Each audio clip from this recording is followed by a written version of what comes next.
सच बोलो कियारा, तुम्हें क्या नजर आ रहा है? आपके पीछे एक टकला मिलिट्री अंकल।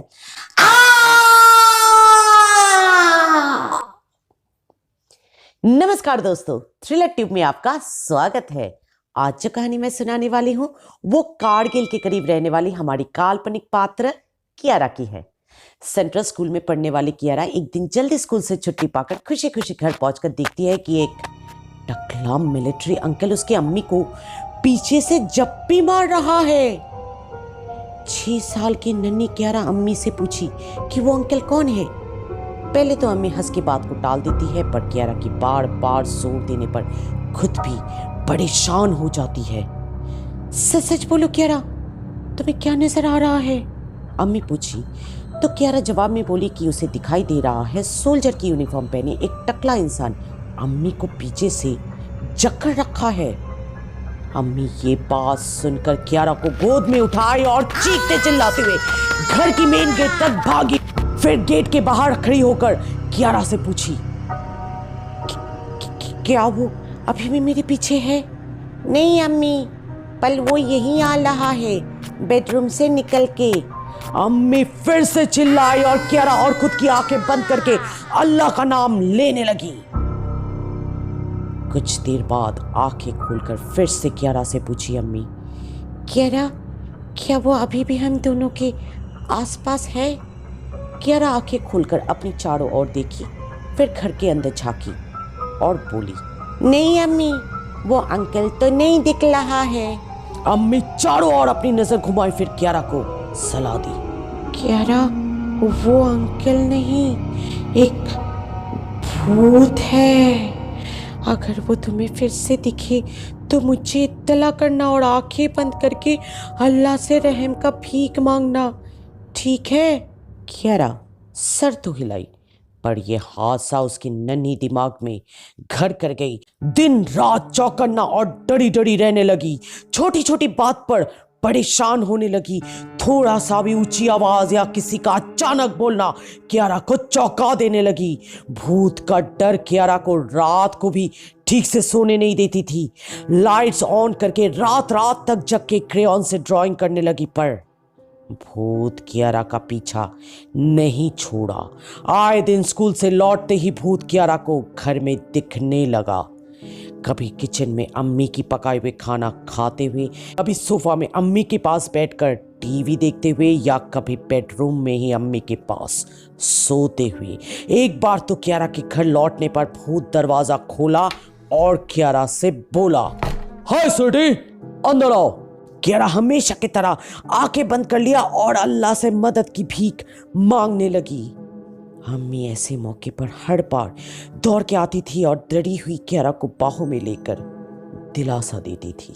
ये किस्सा जो कियारा के अब्बू के कारगिल के पोस्टिंग के 2 हफ्ते बाद से शुरू हुआ था, आज पूरा 1 महीना हो गया, पर खत्म होने का नाम तक भी नहीं ले रहा है। और इस 1 महीने में कियारा अपना सुख, चैन, एपिटाइट, नींद, यहाँ तक कि अपना बचपना भी खोने लगी।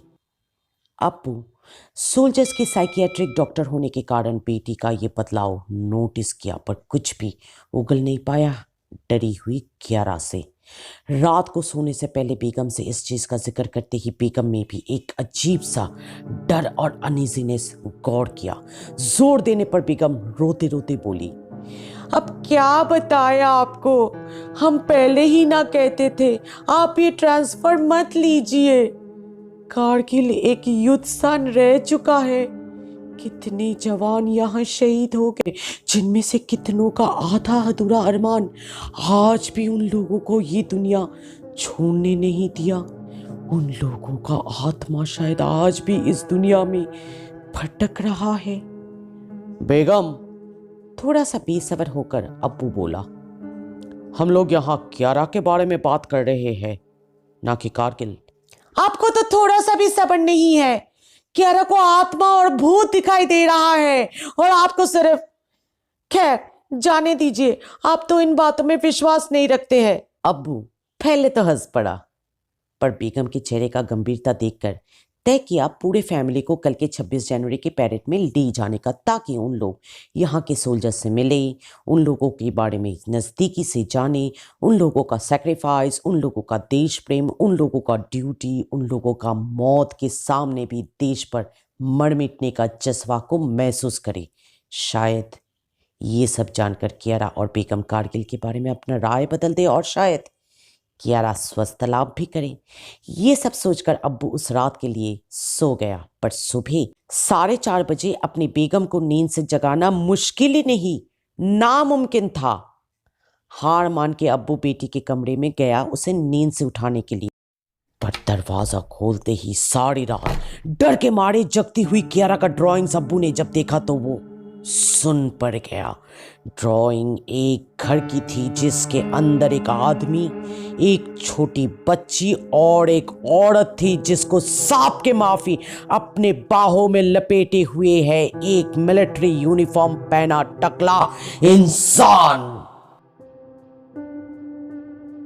चाहे अंदर से कितना भी परेशान हो अभी अब्बू, कियारा को उसने कुछ भी भनक नहीं लगने दिया। हंसते हंसाते बेटी को तैयार किया और खुद भी तैयार होकर परेड ग्राउंड पहुंचा।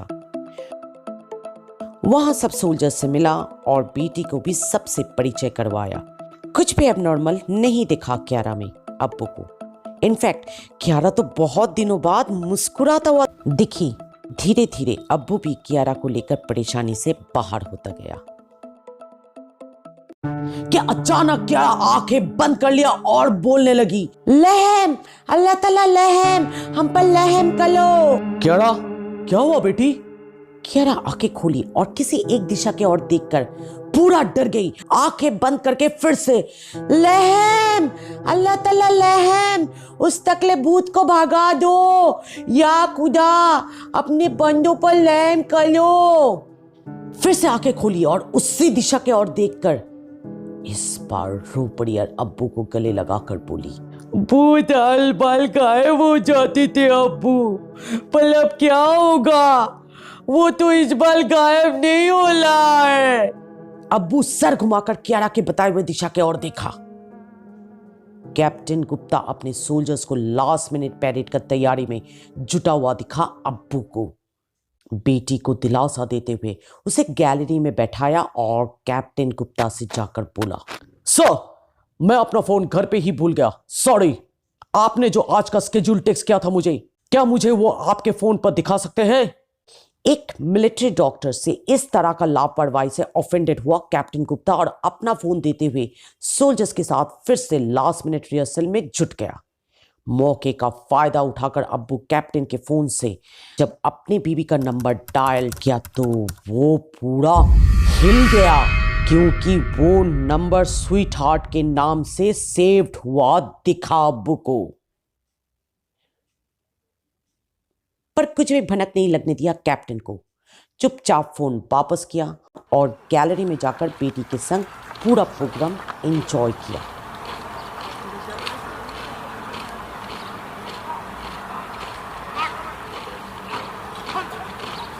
घर लौटते ही बेगम और बेटी के साथ दोपहर का खाना खाते टाइम अब्बू खाना तीखा होने का नाटक करके बेगम को रसोई में भेज दिया मिठाई लाने, और फिर किसी जान नाम के सेव्ड नंबर पर 3 बजे का आने का न्योता देकर अपने फोन से मेजर साहब से 2 बजे का अपॉइंटमेंट ले लेता है।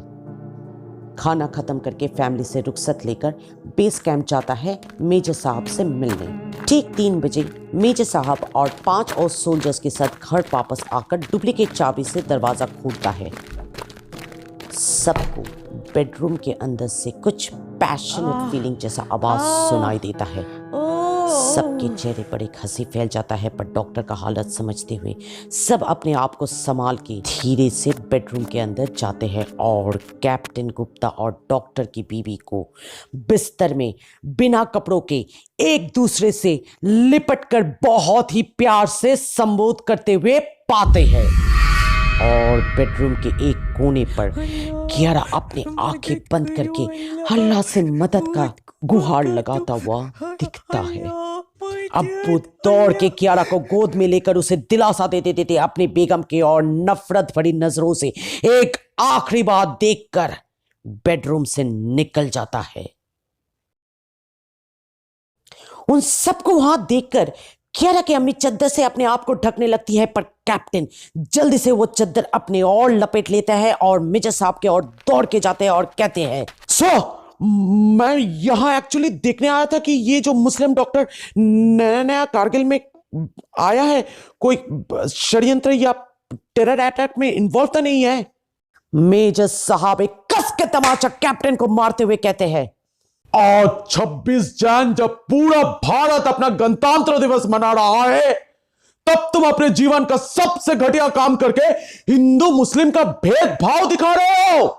यह भी नहीं सोचा कि तुम्हारी इस हरकत ने पूरे कारगिल का सर झुका दिया, एक काला धब्बा लगा दिया उस सुनहरे बैच में जिसे कैप्टन बत्रा जैसे कई और शहीदों ने कारगिल के युद्ध में अपना जान गंवाकर हासिल किया था।